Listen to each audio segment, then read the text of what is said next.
Board of Trustees for Monday, September 28th. First item on our agenda is I'd ask you if you could please rise and we'll all pledge allegiance to the flag.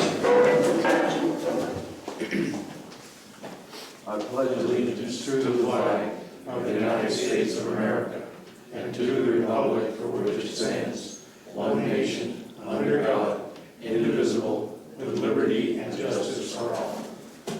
Okay, thank you.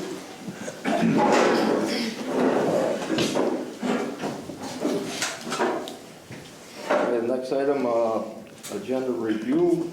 Have any changes, revisions? I'd like to add under 10, discussion of possible poultry ordinance. Also, Chief Stell and Sergeant Kasajian was working on a noise ordinance too. So put noise ordinance along with that one. Noise ordinance? Yep. And then we won't have to do 8. Executive session to discuss real estate. We're going to discuss it in open session. Yep. Okay. Anything else? No, sir. If not, next item is public comment. We have an audience tonight, which is good for a change. Anybody like to say anything at this point? Or Sandy? Mrs. Kilburn. Sandy's fine. So everyone's seen this, I imagine. Yes. So I just want to publicly thank David Winchester, and I think a lot of folks will be happy to see this. I know a lot of folks have mentioned to me that they miss the positive messages on the billboard. So I hope that we can have more messages like that. And I just had a question. I didn't see it anywhere, but I wondered what was happening with the RFP that was sent out to do some training. So we received 3 RFPs, and I forwarded them over to the town. One was, just off the top of my head, one was $114,000. One was $85,000, and the other was like $75,000. Oh, that's ridiculous. There's going to be a better answer. That's what, yeah, I agree. So the town, it was encompassing the town and village, so I sent it to the town to review as well. And were these all out of state, Reg? Yes. Yeah. We had nothing from the department in the state of Vermont, nothing from them. Yeah, those were all services that the Vermont Human Rights Commission recommended that we send the RFPs to. That's interesting because when we talked with Susanna Davis from the Director of Racial Equity, they recommended training. Yeah, and it was these 3 companies that they recommended. Well, these are the ones that responded to our RFP. Right. Yeah, there was others that just didn't respond, so. I would think we could find local people that could do that. I would have loved to have had local people submit. Yeah. Is there a plan to reach out for others? After the town reviews the quotes, yes, we'll sit down and discuss that again. Thank you. My guess is yes. Or we can get local people and make up our own program. Maybe. Thank you. Yeah, you're welcome. Okay. Anything else? Sir? Yes, if I may, my name is Roger George. I live at 16 McQuam Shore Road. Actually, I've been the property owner there since April of 2007. I wish to speak briefly with you folks tonight about the ever deteriorating condition of water quality and debris, if you will, in the water along the northern end of McQuam Bay.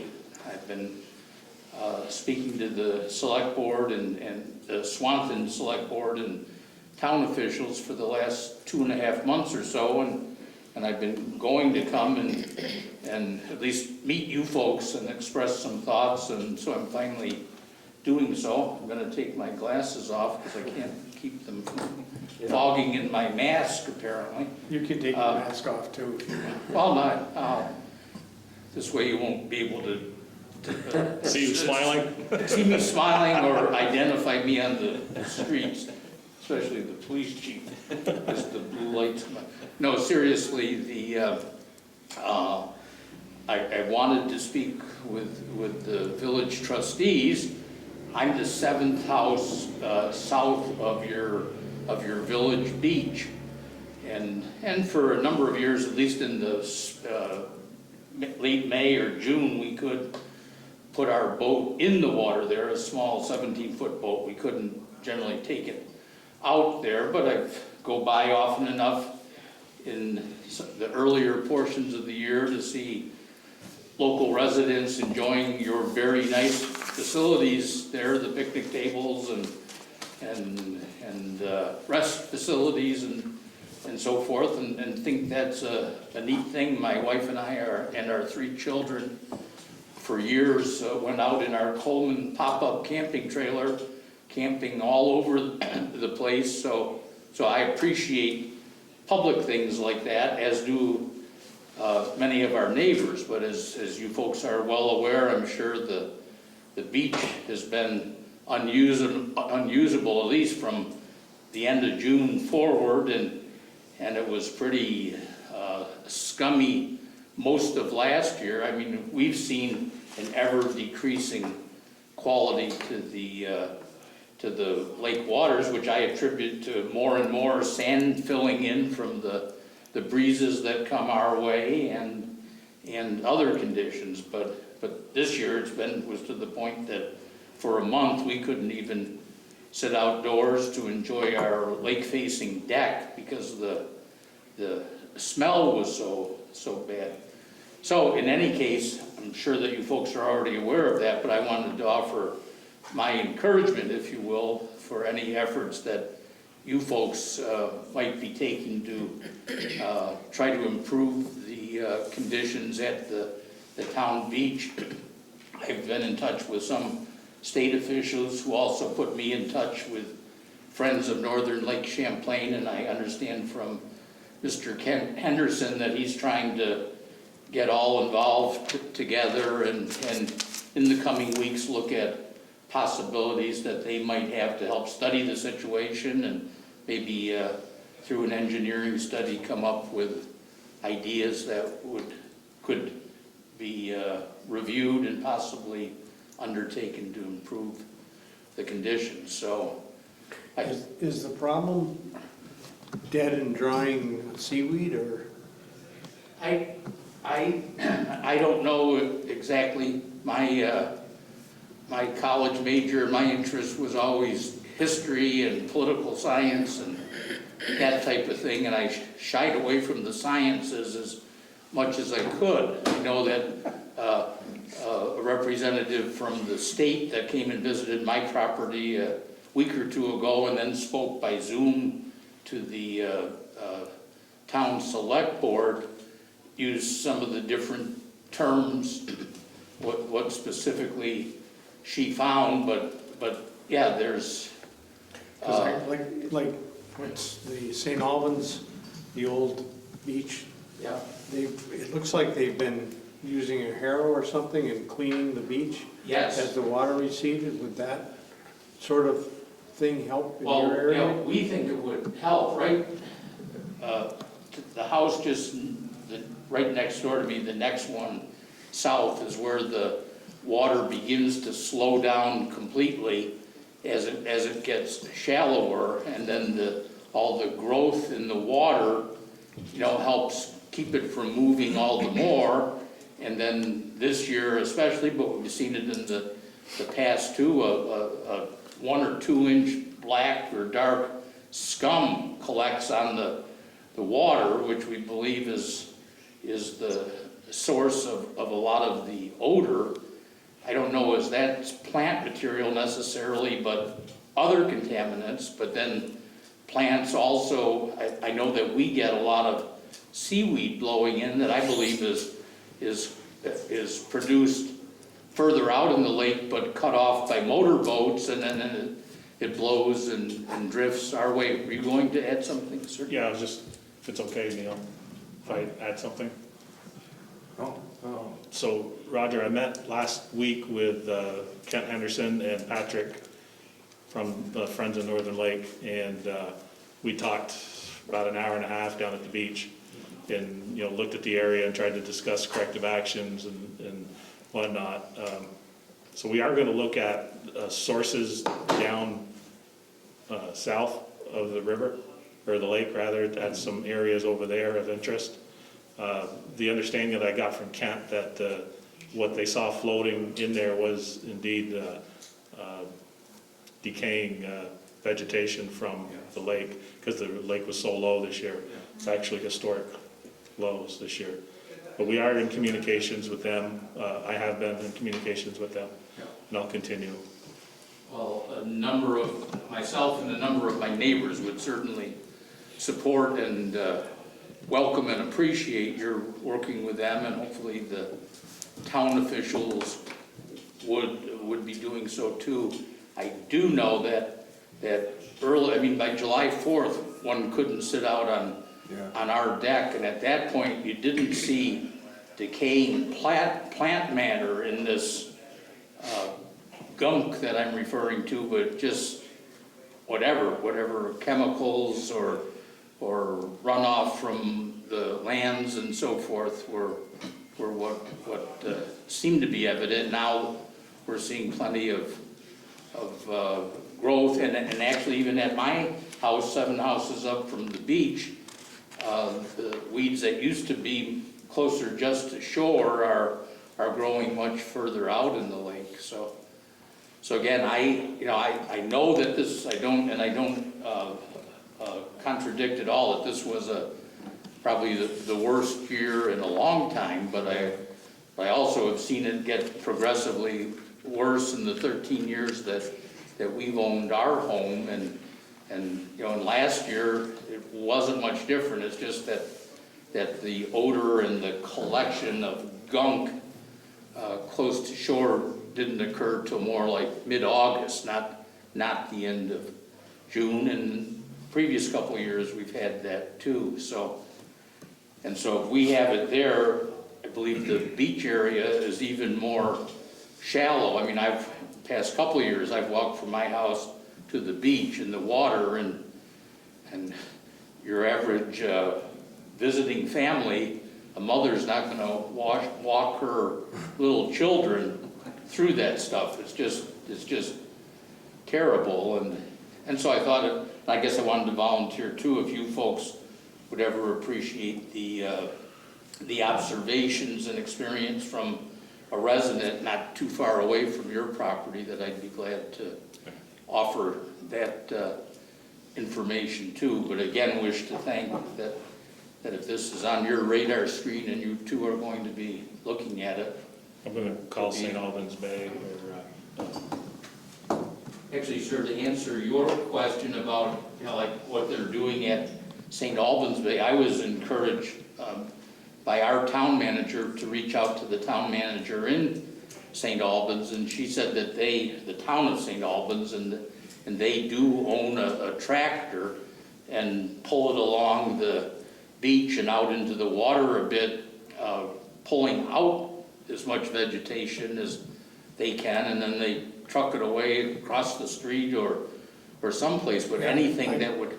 Yeah, I believe that really helped there. Oh, I think it did too, because again, a lot of the problem is just the stagnation. When you see seaweed in much deeper water, it might be a nuisance to a boat propeller or something, but it's not a terrible problem like we... The shallow warm water and the biodegradable seaweed just makes that blue-green algae, and it's terrible. I'll call Kerry Johnson and see if they where they got that harvester. It would be nice if the state, of course, it's the state waterways, it's not actually our control. The state has control of all the waterways. It's too bad. Yeah, they're up for some kind of studies as to what causes it, but it's too bad they wouldn't be a little more lenient in the existing treatment of it, like taking the stuff off your beaches and putting it in we've got real estate in the sewer treatment plant property. If we could harvest it and put it there. Sure. But, you know, it's not gonna go away studying it, that's for sure. But, The individual that visited my home and spoke to the town board, her name is Karen Bates, and a very knowledgeable person, and I know they've got a lot of expertise and a lot of knowledge, but yeah, they don't seem to be offering any immediate fix, and that's why I'm sort of encouraging that you folks might get quite involved with the town board too, and because I think the more people that are asking about this, but because the beach is the village property. yes, And like Reggie says, we're trying to work with the town to at least treat this deal temporarily until the lake gets cleaned up, which we'll see what happens with that. I know we've been But told that. I have friends down there that, I've been down there when it was really bad, like you say, and it's too bad you can't even sit out on your own beach and enjoy the evening sunset without that stench there, so. Yeah, this year and the end of last year and to a lesser extent the previous couple years, our enjoyment of our lake view and so forth is greatly diminished. I know I rode down to the water treatment plant, which I believe is like near house number 200, and that access to the water, and when our water was at its worst, it went down there and the water was moving. There's no odor or anything, so. Because you're in the bay. One suggestion or idea that we floated past the state, and I can appreciate that it's quite expensive, but that's what a number of my neighbors say. If some dredging could occur, that the bay is filling in with a lot of sand, and it would seem in a perfect world that sand could be turned around and sold sort of commercially to people that want sand. But we bought it, my in-laws were old postcard collectors, and they bought us a postcard years ago. I'm sure you folks that have been in the area for a long time would know the name of or remember the hotel that used to be in the Swamp Bay, and so the picture in this postcard is just beautiful. And I'm thinking, that it used to be that that fairly sizable boats could come in there and everything. So I think it is a naturally occurring thing that the area is filling in. But if something isn't done, it's really going to be lost for a long time. So This is strange to come from a trustee, but you guys pay extra taxes for your lake view. Maybe you ought to get a little reduction. well, quite honestly, that thought has crossed my mind too. And I've sort of discussed that with town officials. But That's right, it affects your value of your property. And yet I don't think it should have to be individuals contesting their individual assessments, because it's a greater problem than that, and that same condition isn't found along the whole lake.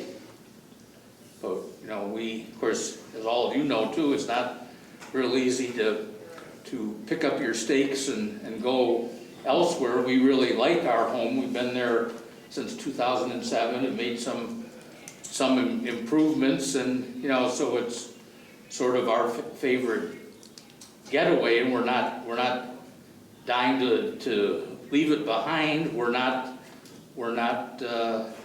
anxious to do that at all, but actually as was the case with us and a few of my neighbors, we bought our homes during the winter months, and you look out and it's frozen lake, and we were none the wiser, and everybody kids, and I probably shouldn't be saying that on public access TV, but it seems the only option for us if we wanted to sell. If you folks came and looked at my lakefront property today, you'd be chuckling with those that were with you. He calls this lakefront, you know, and you wouldn't be terribly interested. So, but at the right time of the year when the conditions can't be seen, that's often when people, I guess, have considered selling in the past.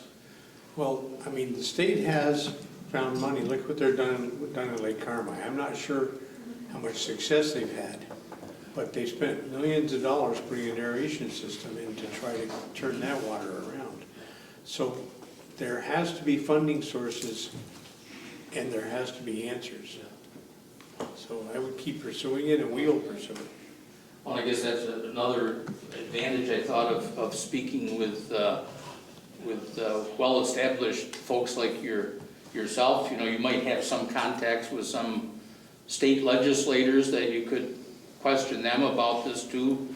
Certain state officials have told me like that they don't have much ability to go after older homes where they know that the septics are probably failing and so forth, because they don't have that ability through existing laws, and some of this would need legislative change.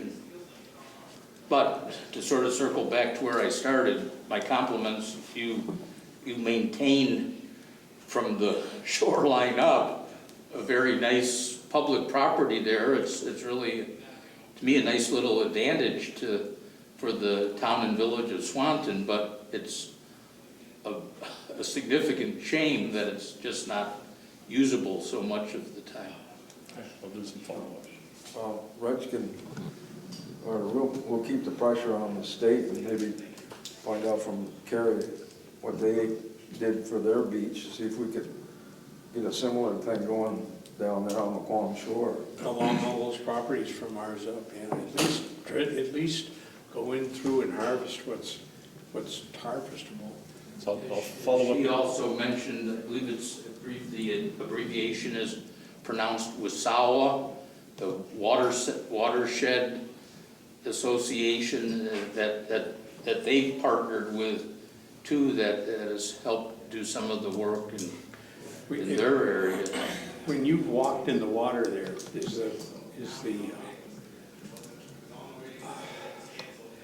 is it solid ground or is it mucky? I mean, well, certainly when those huge sheets of glob were in there, I mean, it feels very soft as you step through that. A tractor wouldn't get stuck in it. No, actually, one of our Over towards the riverside, you would. Yeah.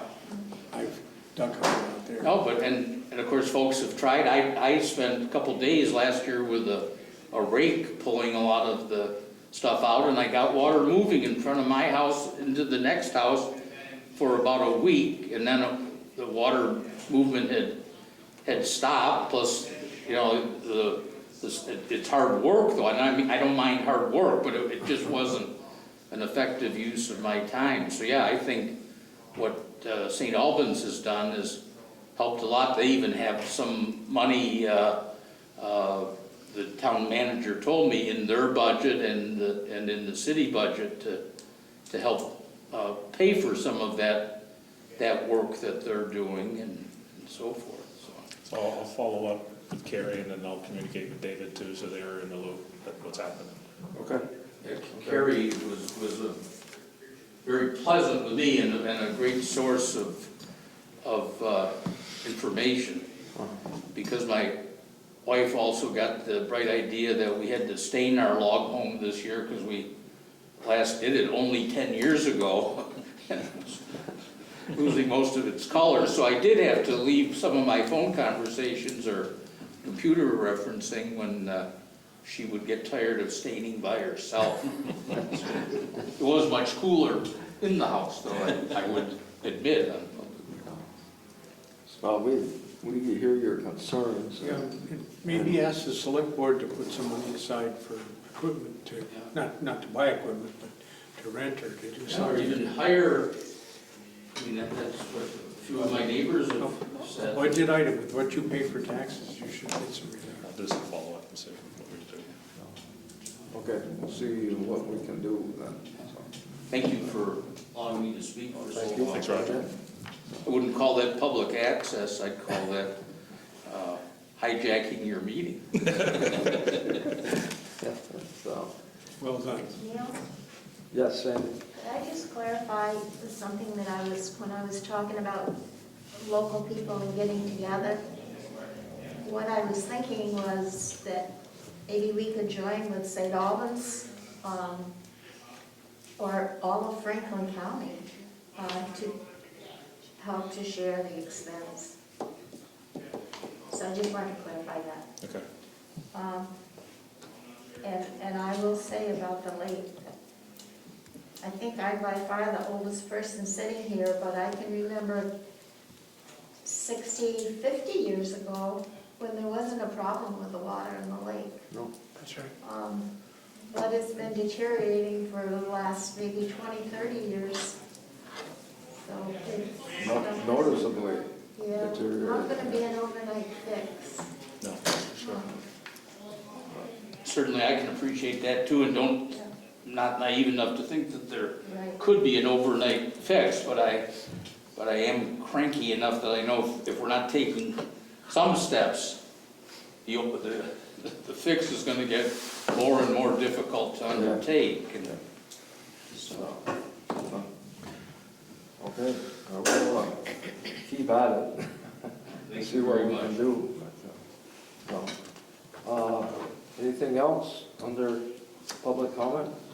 You'd like to say something, sir? or- No, I'm pretty much just here because I'm curious about local government. Okay, thank you. Next item, can't see here. Approve and accept the minutes from Monday, September 14th, 2020 meeting. What's your pleasure on that? You have a copy of those in your packet. I would make that motion, Mr. President. I'll second. Okay, the motion has been made and seconded to approve and accept the minutes from our September 14th meeting. In discussion, correction? Chris, any update from the post office at all? No, and Diane, do you know the postmaster's name? Yeah, it's right on the door. Have you write that It's down? Tyler something. Yeah. I asked Andrew when I went in last week, and he goes, yeah, it's right there, it's on this door. Okay, I said, but he's never there. he said, come in anytime, knock on the door. You should Okay, cut, I'll yeah. do that. Because I've written him twice, and no answer.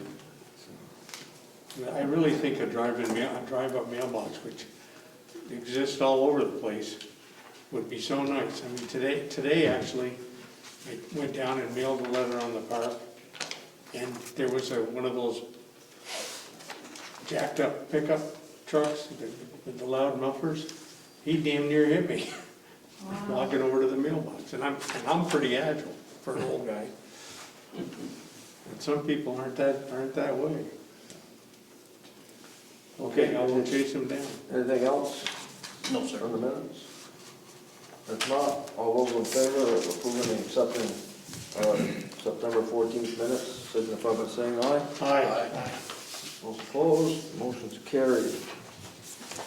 Item number 6, approve and accept our village warrants through Friday, September 25th. We have an extra one. And yes, we have another one that we got this evening. I'll move they be, 84 through 88. I'll move they be approved. Motion has been made and seconded to approve and accept the village warrants through September 25th. Any discussion? If not, all those in favor of approving and accepting the village warrants signify by saying aye. Aye. None opposed, the motion is carried. Item number 7, Swanton Village Police Department update. Joey Stell. Mike Stell. All right, just a quick breakdown of calls for September. During the month of September, we responded to 148 calls for service. During September, we stopped 48 cars, issuing 54 warnings. We stopped another 14 cars, issuing 14 traffic complaints, and which resulted in a total fine amount of $2,779 that was issued out. The high targeted areas during that time were First Street, Grand Avenue, Canada Street, a couple of other intersections where we had some other tremendous amounts of complaints, but mostly a lot of targeted area. Like I said, First Street, Spring Street, Grand Avenue, Canada, all high volume infraction type areas. How about Route 78 coming down past by Gallup Court? Those cars come down when there's room, and when it's not a gazillion cars. That area actually, according to every one of our speed studies, is like 5 miles an hour below the posted speed limit. Yeah, but that's when there's a lot of cars there. Yeah, I mean, during the daytime, it just seems to be always backed up with cars, so other than the four-way intersection for blowing the stop sign, we usually don't see much there. Wow, I live there and I'm telling you. Well, no, I'm not saying that, there isn't times when speeding can't happen there, but. People coming down that hill. That's one of the things that people always notice the speeders, but the majority of the traffic, if they're traveling the speed limit, it's like, okay, but the speeders stick out, and that's where consternation comes from. But it only takes one speeder to kill somebody. Yep. Okay. Any questions for the chief? How are things else? With that? How are Are you other finished? things? Are you finished? Everything else has been, I'm not trying to cut you off, Joe. no, everything else has been, fine, we've been plugging away. Yeah. Dealing with what people seem to be dictating as the new normal, Yeah. so. Plugging away day by day. Good. I want to thank you for the information that you keep sending us. Keep it coming, about the COVID-19 especially. Not a problem. And everybody around town respects and likes your guys. This is not one of those Thank you. places where we're gonna cut your budget. Much, anyway. I mean, yeah, just a couple other quick real updates. We still continue to do Meals on Wheels on Tuesday night, or not Tuesday night, Tuesday during the day, which has been a real boom for our department in that we get to meet some of our highest risk individuals who don't find other ways to really interact and communicate with us. So it's been a real boom. The other thing that we are still continuing to do is every other day, Officer Cleary, who works for us, has a list of 35 vulnerable adults in our community that, because they're not getting the same interaction that they used to get, because of COVID-19, makes a phone call to them every day, talks to them for a couple of minutes when he has a free time, and just sort of that social call. And again, those are people that aren't getting out and about, but are able to give us feedback on things that are happening in their neighborhoods and stuff like that. And all those people live between the village and the town. So those are projects that we continue to do. Good. Okay, thank you, Chief. Item number 9, discussion of possible real estate purchase. I'm going to start by trying to explain this, and between Reg and I, we'll get through it, but I can't. I gotta have this down a little bit so my glasses clean up. But a few years back, the village and the town had a study done, and they called it the Northern Northern Gateway. Gateway to Swanton study to clean up from the square down across the river and the intersection with 78 North and South River Street. And we did had an engineering firm do some studies on what could be done to improve the traffic flow, for one thing, the appearance and the economic development of that area. And it was funded by the Northwest Regional Planning in Swan. And one of the areas of concern, which is still a concern, was the Riviera Hotel property. And after the study was done, the Winterses made a park on the corner, which looked really good, and things were going along fairly smoothly. And 2 years ago, the village and the Northwest Regional Planning met with a developer to try to clean the area up. And Regional Planning encouraged us to do a brownfield study because, you know, a building that old is, you know, there's going to be toxic materials in there. And so we had a phase 1 brownfield study done, and the results of that and the expected costs of cleanup discouraged the developer, and so the deal fell through.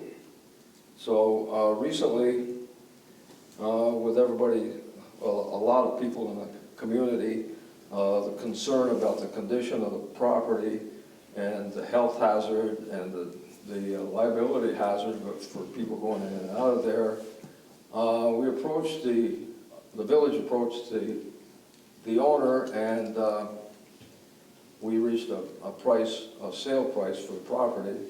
And what we were thinking, we've been discussing this for a while, what we were thinking about was the village purchasing the property, because the village has access to funds to clean the property up more than a private developer would have. And so we've tentatively reached an agreement with the landowner to purchase the property, and we've done another phase 1 study to update the brownfields issues, and we're committed to doing a phase 2. And we've talked to our assistant village manager, comptroller, Lynn, and she thinks we can get the funds to purchase it, and without dipping into any taxpayer money. And once we get we're assuming that once we get the deed to the property, we can proceed with the cleanup, and we can apply for grants through regional planning. They've been big help for us in this, and hopefully fund the cleanup of the property. And we aren't trying to get into the real estate business, but that has been an eyesore for a long time. And nobody has taken up any interest in it, and this would be a way that we could get something moving. Even if we were to clean up the yard around it, and but the idea is to get the property, get it cleaned up, and then resell it to somebody that would be interested in putting housing or whatever, another hotel, who knows, but just clean the piece of property up. So that's basically what the discussion of real estate this evening was about. And if you would like to add some to that, Reg? Or? Yeah, it's just trying to follow suit with what we've had conversations with St. Albans City and some of their properties that they had brownfield issues. They found that when they do purchase the property, funds are more readily available for a municipality rather than a private homeowner or a private developer. And that's one of the reasons why it fell through last year, is that one, the brownfields money's dried up, and it was just too expensive for a private investor to want to put the money into it. So that's one of the reasons why we're going this route. So Sandy? when you say cleaned up, does that mean that the building would still be standing? The building has to be cleaned up. Before we do anything to the building, it has to be cleaned up. Okay. If we tear it down, no matter what we do, or what anybody does, now, Right. they've done a phase one brownfield study on it, whoever takes it has got to clean it up. So, So but you have to clean the inside out before you decide to either renovate or tear it down.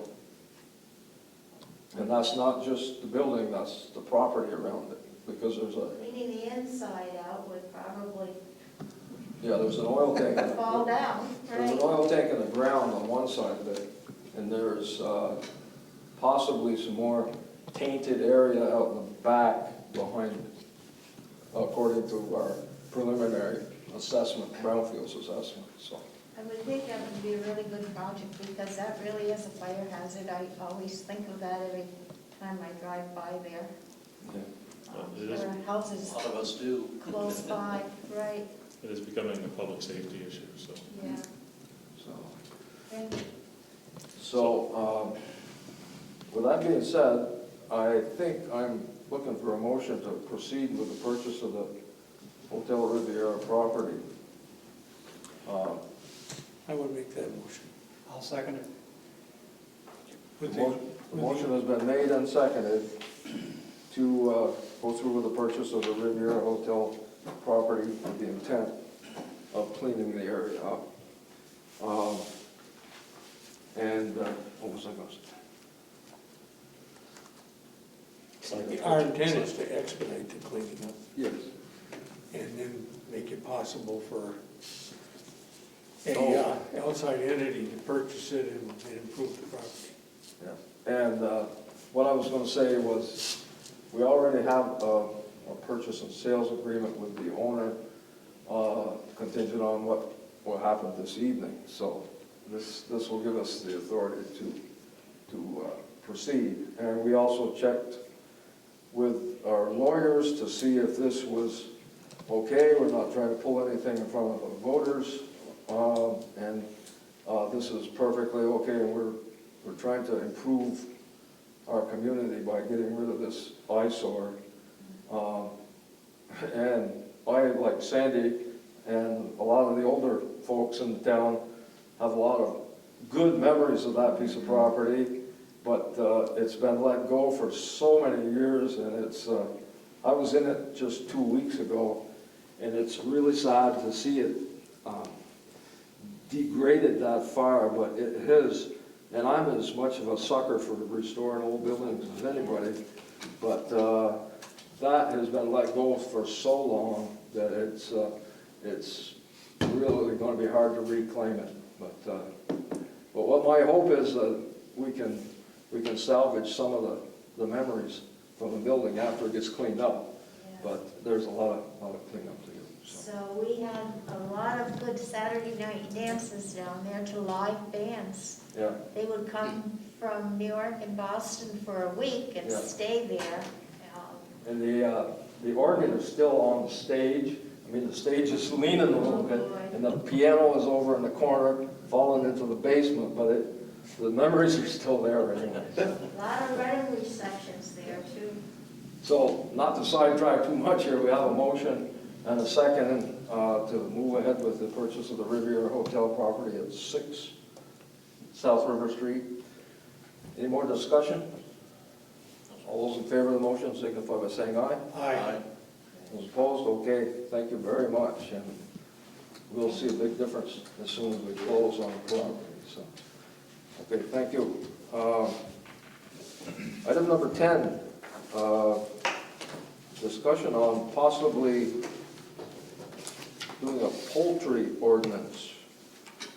You want to fill us in on that, Reg? Yeah, the last trustees meeting, somebody had complained about chickens again, and Diane had done some work to pull up some ordinances from other communities, and you have 2 examples of those. So, I mean, I think because of the COVID, a lot of people have been trying to grow their own food, a lot of, vegetables and stuff. I mean, we didn't have our community garden this year because they were all bought out by the time we got back into the office full-time. So we've seen a lot more, family raising chickens in their backyard. And one of the issues that we've seen is the chickens will migrate on their neighbor's property. They'll have roosters, and roosters going, doing their thing all day.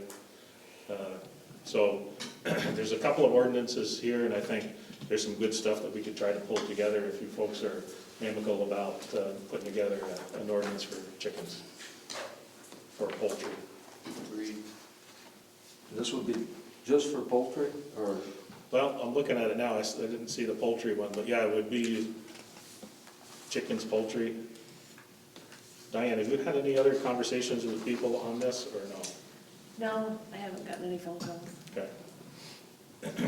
This complaint was in the village? Okay.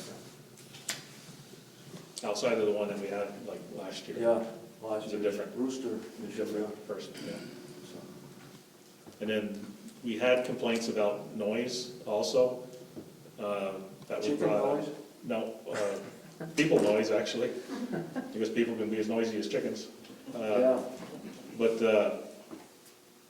that was, Diane had brought that up from complaints that she received in the front office. Tossed it over to Joey and Chief Stell. And then Stell and Conshazian were working on a noise ordinance. I'll just let you continue on with that.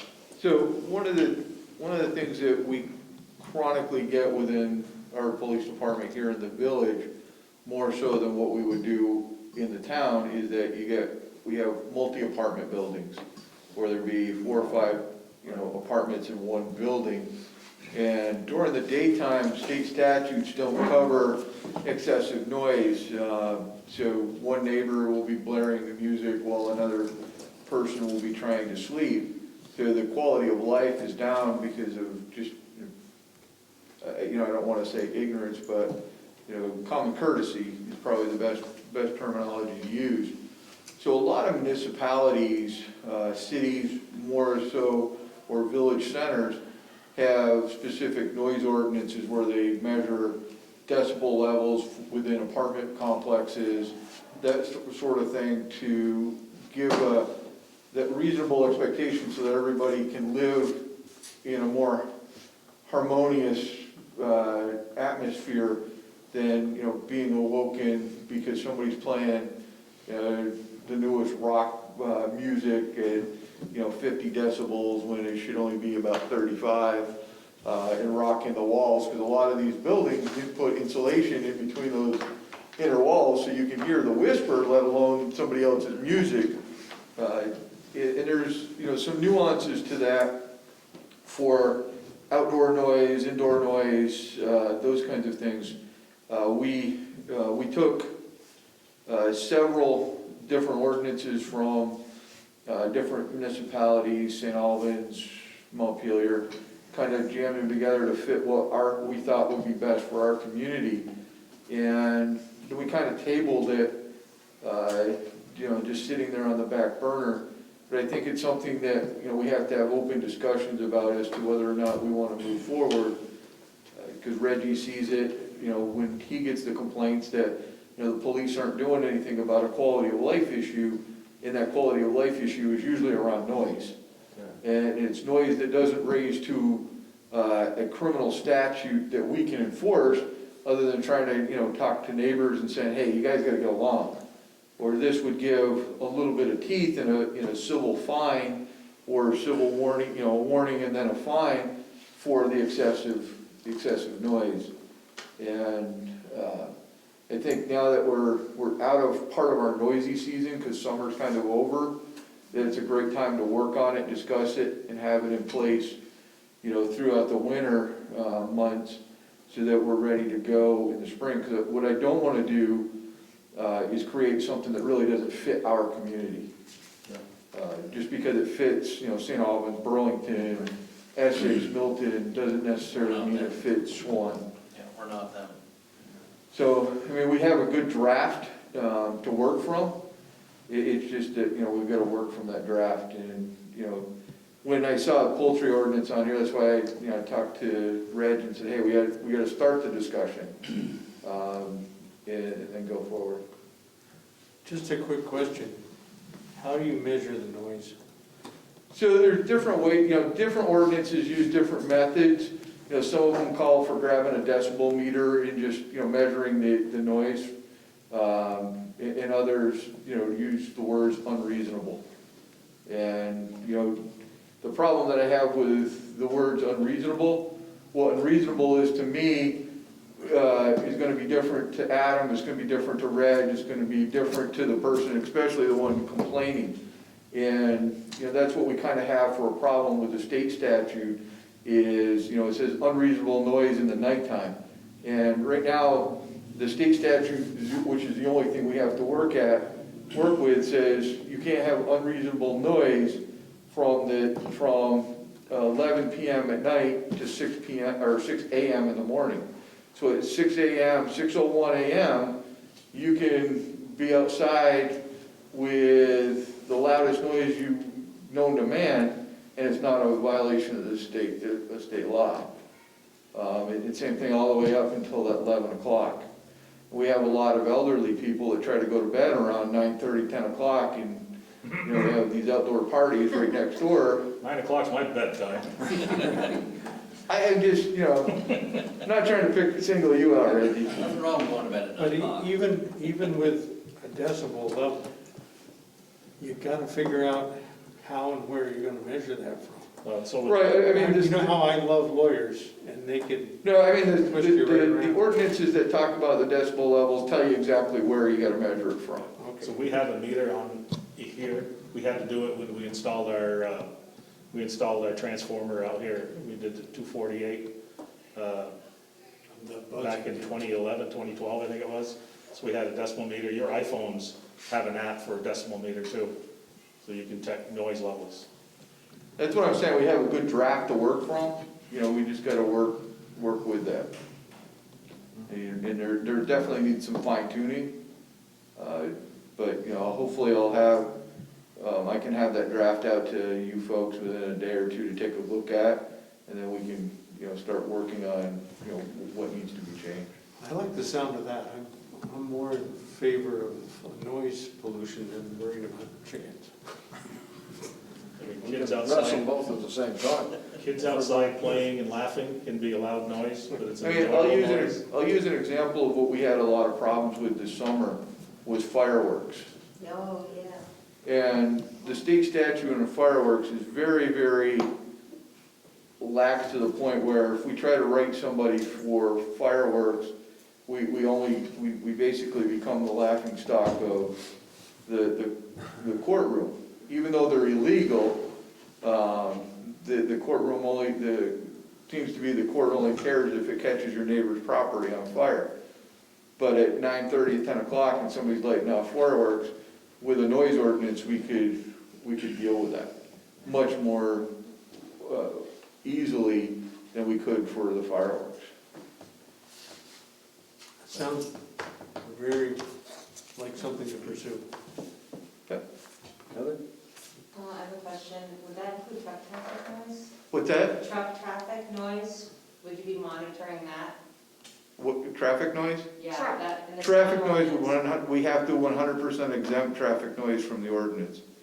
Because unless it's a vehicle that has defective equipment for noise, that is regulated by the Department of Motor Vehicles, and there's already specific state laws that we can't change. Thank you. So Jake breaks going down to Grand Avenue at 4 in the morning.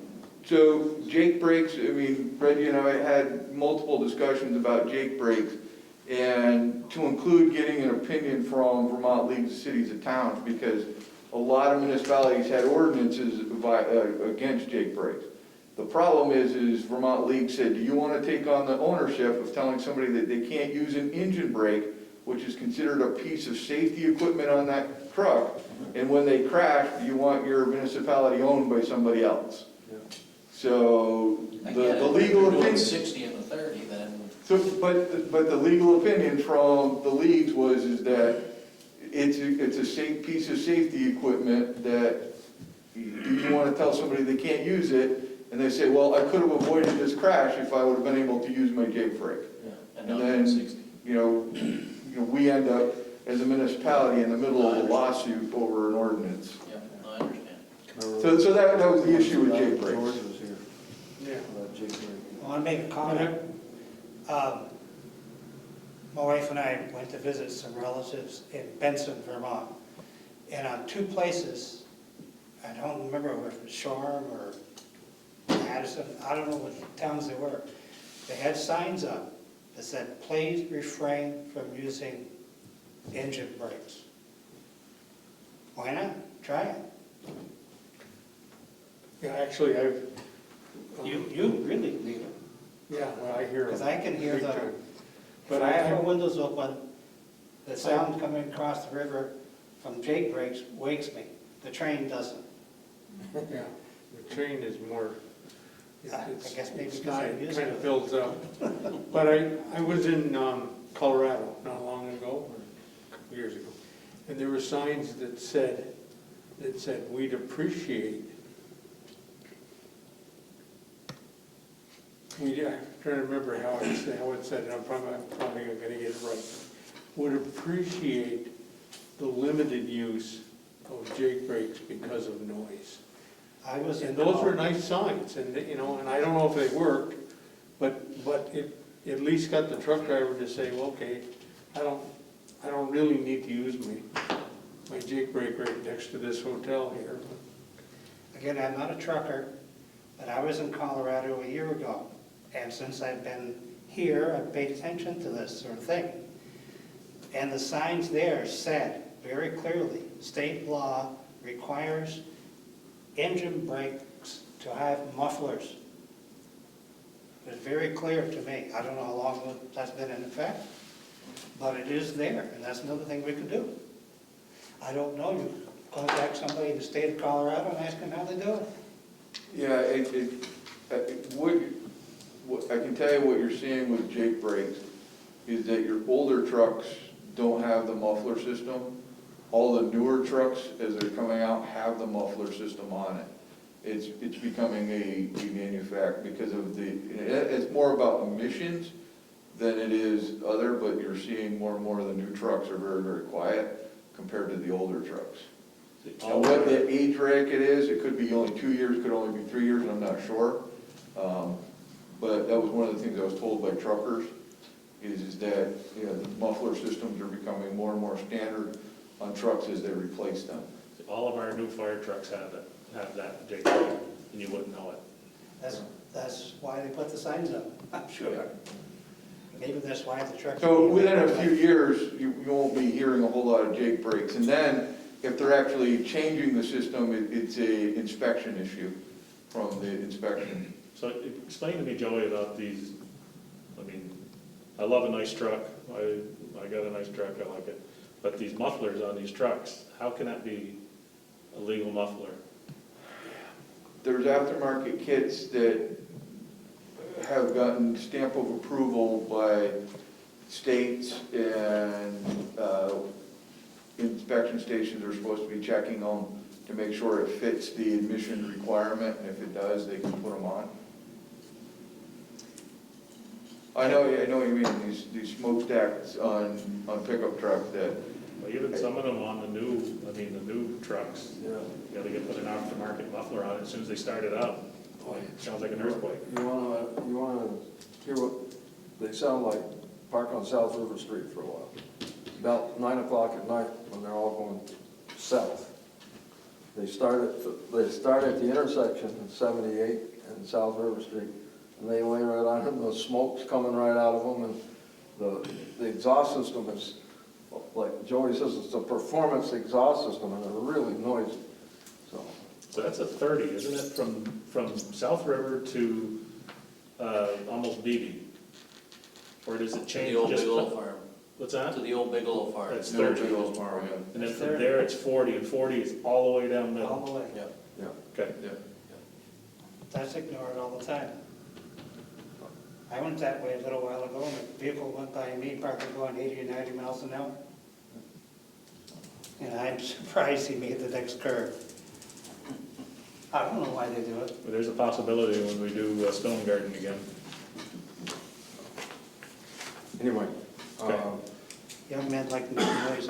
So I think, So so let's go, so, On ordinances, yeah, if you guys so desire, we can put together an ordinance on chickens, poultry, and see what that looks like, and Chief Stell and yeah, the sergeant, or lieutenant? Lieutenant. Lieutenant Conchasion will go through and get that together so we can present it. yeah, we start working on it. Yeah. Next meeting or whatever. I mean, I think if you're gonna look at poultry, chickens in the village, you literally should look at farm animals. I was gonna say, don't forget pigs. Because the next thing, you know, will be, you know, somebody raising pigs or having a beef cow in their backyard on a quarter acre. I mean, I think you, literally, if you're gonna look at a village center, you know, it's hard pressed to say you can't have chickens, which, of most of the farm animals are some of the cleaner compared to some of the others. You know, you might wanna look at farm animals. Farm animals, chickens, goats, pigs, roosters. Because, you know, before long, you'll have I those just want to add complaints one as, thing. This is you know, the goat's America. getting out, eating my shrubs, or, you know, those kinds of things. Just one thing to keep in mind. One man's freedom ends when another man's begins. So, you know, Oh, yeah. just think about that when you're writing that ordinance.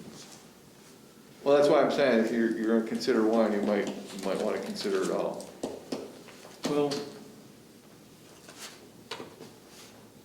Okay, well, we'll put something together for, Yeah, you guys can try to pick get it apart. ready for the next meeting, and we'll start the discussion on the ordinances for farm animals, chickens, and noise. Yeah, because I think what you'll find that there's a lot more people raising chickens in the village than you think, Yeah, yeah, and there's quite a few. okay. Next item, any other necessary business? Adam, you want? You I'll have some start. other necessary business? Just wanted to give folks an update. The Halloween in the Park is scheduled for Saturday, October 31st, starting at 5. It is weather permitting, due to that How are thing they you, call how are COVID. you doing that under COVID? It's all going to be socially distant. Throw All candy going to be at the socially kids. distant, so. Because those kind of events have It's- been, yeah. they're supposed to be canceled by the executive order. So, we're taking it, we're pushing, but we're putting the rules together and, Good. it'll happen, so. October what? I'm sorry, October what? 31, 31. 5 to 6:30 or 5 to 7. It's, I wanna say 6:30, but it might be 7. But it is weather pending because there is no hall or anything for a rain date or a rain place. Yeah. Halloween night, I've had a couple of folks ask for advice on how to handle Halloween night with the kids coming into their doors and what they should and shouldn't do. Any thoughts, Chief? My understanding, the state was gonna put out some guidance, on that. I mean, the last that I had heard is that they were recommending no trick or treating. That's what I think. Because of COVID, because of handling the candy and, you know, that kind of stuff, but I am not sure on that. That's the last rumor, and I'll have to leave it at that. Yep. Rumor that I'd heard, it's not like I've heard it from an official source. But I can try to find out, you know, more specific if there's anything in the plans, because that kind of contact is considered still unsafe. But that's also falls under the guidance of casual contact, right? So they had a conversation about if you've been exposed to COVID or not. If you walk by a person and they have COVID, it doesn't mean you're exposed. Right. So the exposure threshold for quarantine requirements is contact with somebody that's potentially COVID positive for 15 minutes within 6 feet.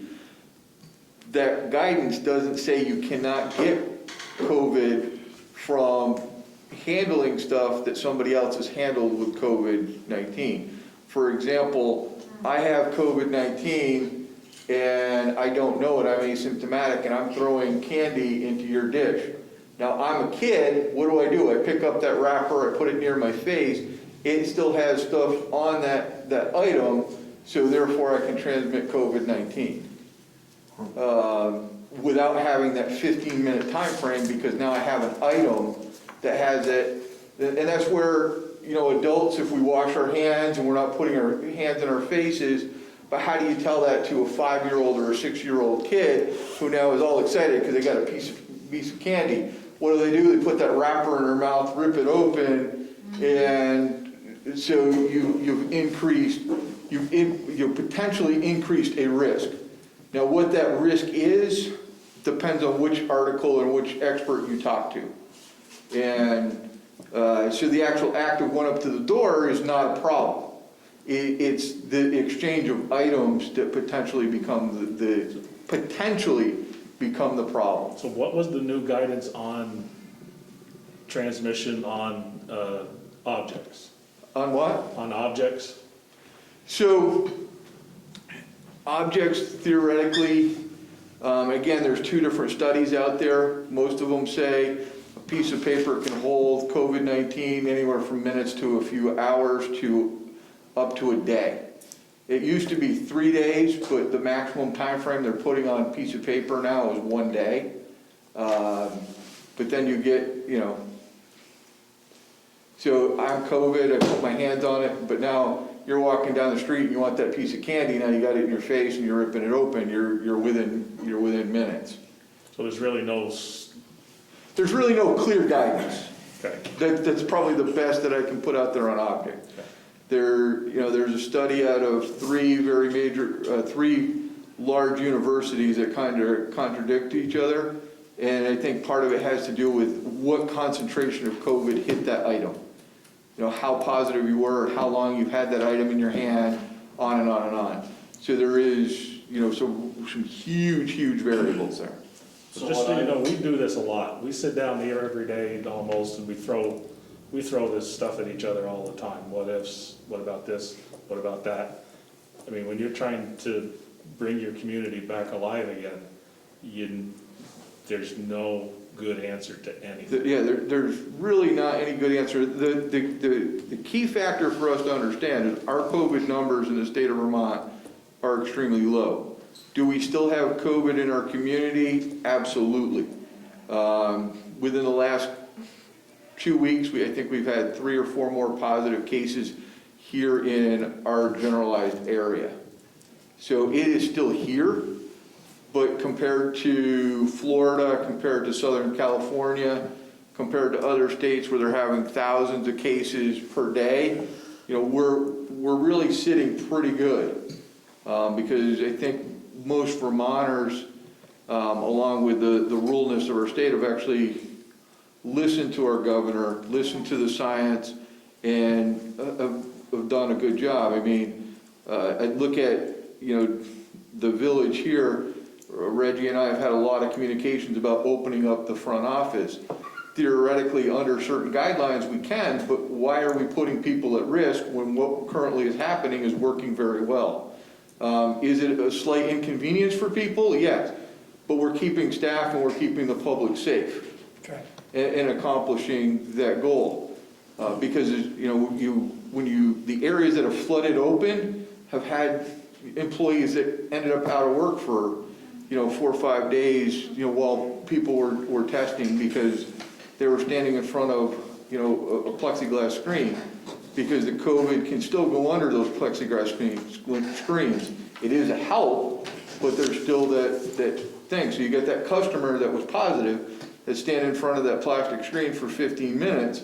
The person on the other side will then have to be quarantined for 7 days, get tested. So why put that person at a risk when what we're doing works? I mean, we're an essential service, so I can't dictate what people do outside of work, i.e. go to the grocery store, go whatever to a restaurant, and how they behave outside of here. But we can dictate how they behave internally, and how we can protect our people is just what we're doing.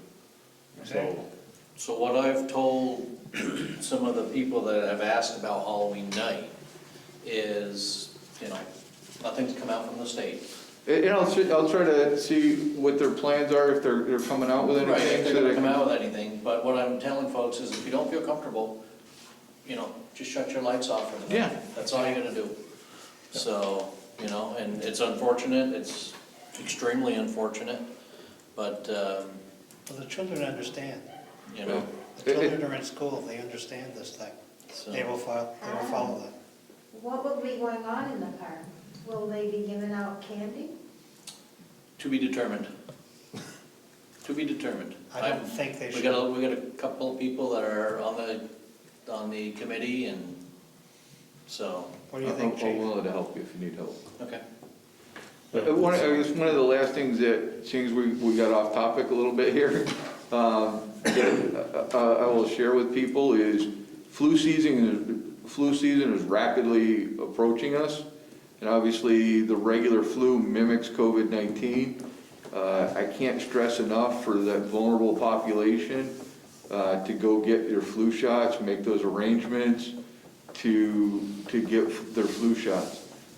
Because that can, you know, that can hamper the workplace just as much as COVID-19 because the signs and symptoms mimic. So that person that walks into work that has the flu and now people are in contact, we may end up having to quarantine people until they get a positive flu test and a negative COVID test. And that's really what the state of Vermont's kind of worried about, and that's why they're pushing ad after ad out there on social media about getting the flu shot if you're, you know, especially if you're at risk. I mean, there's a lot of people that die every year because of the common flu. And if you're at risk, please get it. It is safe. So, 3 basics. Wear your mask. Keep 6 feet apart as much as possible. Wash your hands. Those are the 3 basics. So I suppose tonight's not a good night to ask about Christmas in the park. Same thing. We don't know yet. Still don't know, yeah. Well, if you're having Halloween in the park, having socially distanced Christmas in the park can work too. It's Which like, is a lot more it's like challenging. Easter was.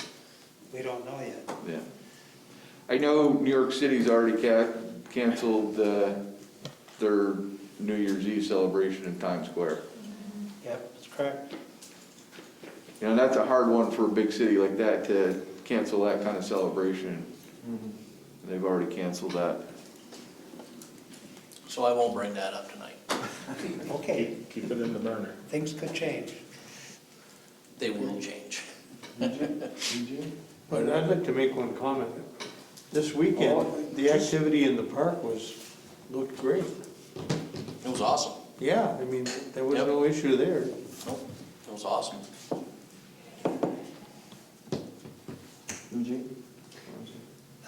Actually, I got phone calls like Adam did. I told him, shut the lights off. Taxes are due a couple of weeks. Oh, yeah. That's it. Thank you. I'd just like to say, like Chris said, it seemed good to see some activity in the park last weekend. And It's 2 weekends. a new store opened downtown, socially distancing, with the Bees on Broadway. Yep. And the Ace Hardware store. I mean, I know we're low key, but it seems good to see a little positive influx into the community. And so, Chris, you? I'm all set, thank you. Yeah, so I got a few things. I got, so you've got an email in front of you and some stormwater rules that are coming up. So general rule, for general permit 3-9050 talks about 3 acre impervious surfaces for stormwater permits. And there's 2 areas within the village that falls under our purview, and that is this complex and Jones Court. So I think I gave you guys a copy of those 2 to review, just to educate you on those. And then there's another property, they call it PPP, Public-Private Partnership with Parmelo Real Estate, so the Hannaford's Supermarket over here, Andy Ave and Leduc Drive, and Town and Village of Swanton. Watershed consultants were hired by Parmelo Real Estate to do a stormwater survey of this area. In an email, the second paragraph states that, as a reminder, our team will complete the 30% designs at no cost to the municipality or the private landowner. At the time of the meeting, both parties expressed an interest, to which David and I were there. We said we were interested to hear more. If this changes, please let them know as soon as possible. If we don't intend to sign this agreement. So basically, what the agreement says is that, if I go in here and just paraphrase, the project will include the development of 30% conceptual engineering designs from Watershed Consulting Associates.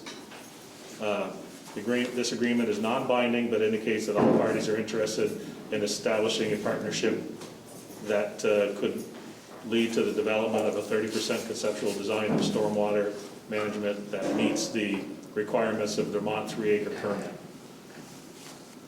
What does 30% design mean? They'll pick up the 30% of 70% the less charge. than the whole. What's that? They'll pick up 30% of the charge. And it ought to say that. Yeah. I think they're gonna see what the feasibility is. If you look in that letter, again, the email, they go down the fourth paragraph. The current concept of the stormwater management practices include utilizing two areas, the swale along Robin Hood Drive and the green space in Andy Drive and Leduc housing development. We'd like to ensure that we could, that we have the correct contact information for the housing development as we will need to obtain their permission. So 30% design is kind of like a preliminary design, I guess. I don't think it's cost, because it says right after 30% designs at no cost. Yeah. That is confusing. I'd like to know what that means. Okay. So you get 30% free and you pay for 70%. Correct. Yeah, in $100,000, that's a lot of money. So the way I understand the stormwater rules too, $25,000 per acre. If you can't have a design on your property to mitigate, or if it's deemed that you don't have enough acreage, so it would be $75,000. That's the way I understood it. Can you repeat that? I didn't. $25,000 per acre. And it's 3 acres. So we have 3 acres. That would be $75,000 that we would have to pay for a permit. So I think getting into a public-private partnership with something like this, I don't want to say may look good in the state's eye, but at least we're cooperating in a fashion that if that is feasible for that area, we're saying, okay, let's take a look at this and see if it's possible or not. We don't have a budding property there. We have Carroll's Concrete between us and where they're talking about. But it's because we're a municipality and they would like to say that we're considering, I guess. Honestly, guys, I don't know if we have a lot of skin in the game if we sign this, but then again, there's still some unanswered questions moving forward. Like our stormwater, if you notice today, our back parking lot was loaded with water in the green space. None of the water was flowing down towards supervisory union area. It's soaking in the ground. Right. So how can they say that we're polluting the waterways from this 3-acre impervious? Jones Court's the same thing. All of the storm drains are in a green space. The water doesn't flow into the storm drains, it flows onto the green space, it permeates into the ground. So those are some arguments that we got to make when we have this general permit take effect December 31st of 2020. And I believe, according to the permit, we have, I think it's 2 years to implement any stormwater management plan via a consultant, an engineer. I know how much you love engineers. Like them better than lawyers. But that's what's coming. So I mean, if you're not comfortable with me signing this, I can get more information, Well, if- and then, but I mean, it would I have to think we wait. can, I'm sure we can still back out of this.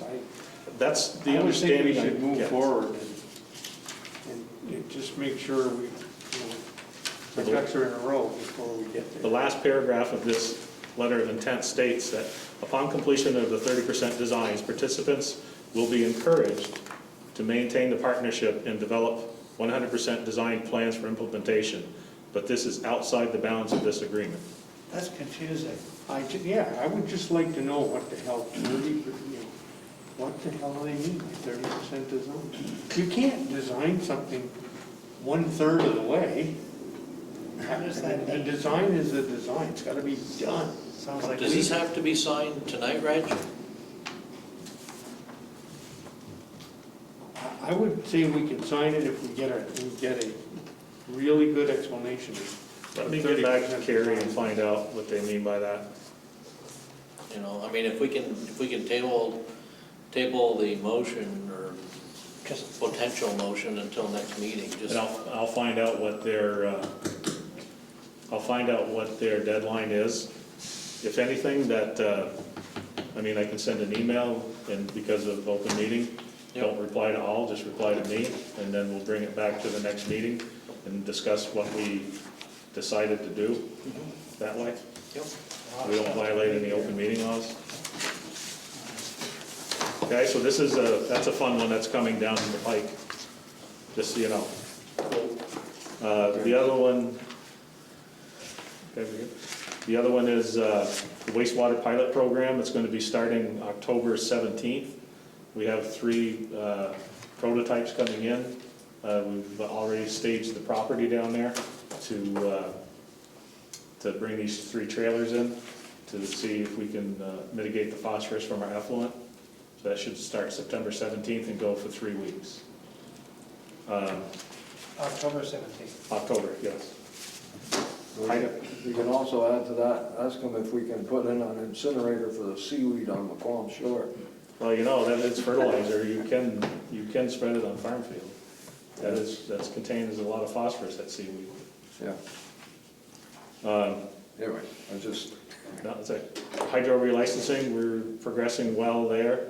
River level's very, very low. yeah, So we had some maintenance to do on Unit 5, but we can't do it right now because that's the only one that will do a minimum of 35 CFS, and the river's very Catch low.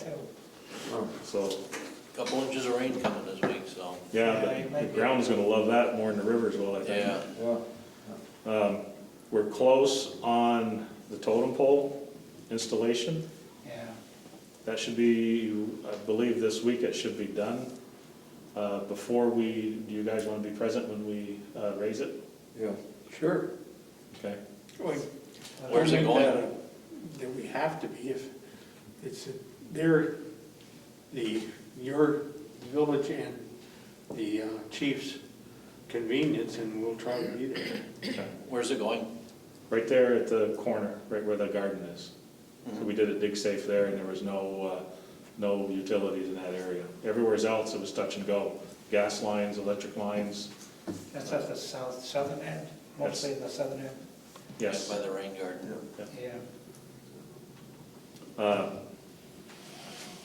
I was told today that village land, in particular across John's Bridge, they've been hunting in there and they're baiting the deer. So.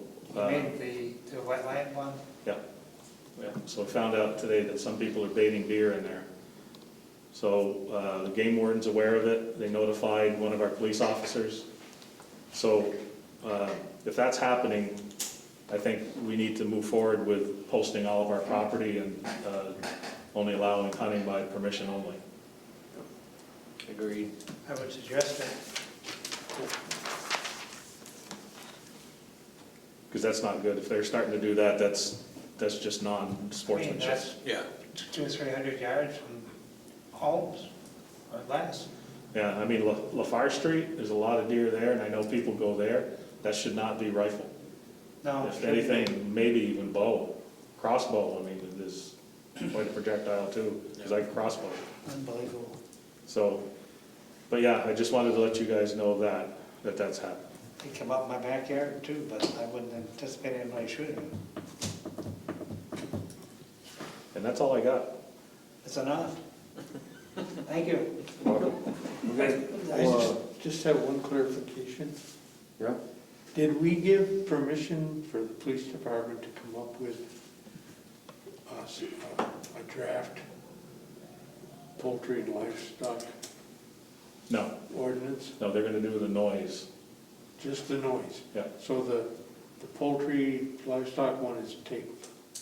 Okay, that's Are good. you gonna help with that too? Yeah, I mean, we could try and draft something and see if you like it.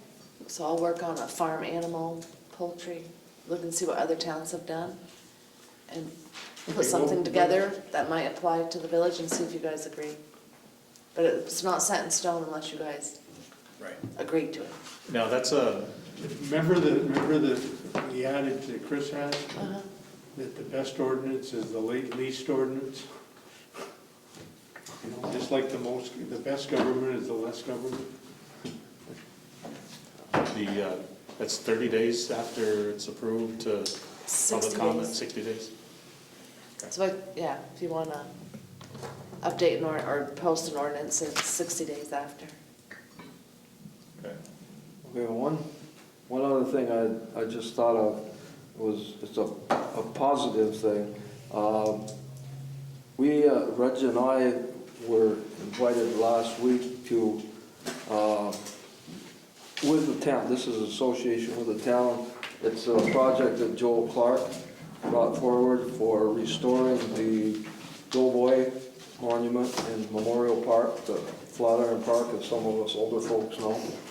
And the VFW has fully funded the restoration of that project, and Reg and I and Joel Clark went down to the VFW last week and received a check to cover the work for the restoration of that project. And I'd like to put in a plug for the VFW. I'm pretty sure it was a combat veterans motorcycle group that did a fundraiser. They had a World War I rifle that they raffled off, and they made enough money off of this raffle to fully fund the bid that we got to restore, that Joel got to restore the Doughboy Monument. And I thought that was pretty exciting, and we appreciate that very much. So, and that being said, That work is gonna be next year. pardon? Yeah, and also the scheduling on the restoration of the Doughboy Monument has been put off till next spring because the contractors or the masons that could handle it are so tied up at the end of the season. Of course, they got a late start because of COVID-19, so they're all tied up until next spring. So the funds are going to be available for the work that's done next spring. So, okay. Anybody else think of anything? We don't need executive session, do you? So, anybody else from the audience want to say anything?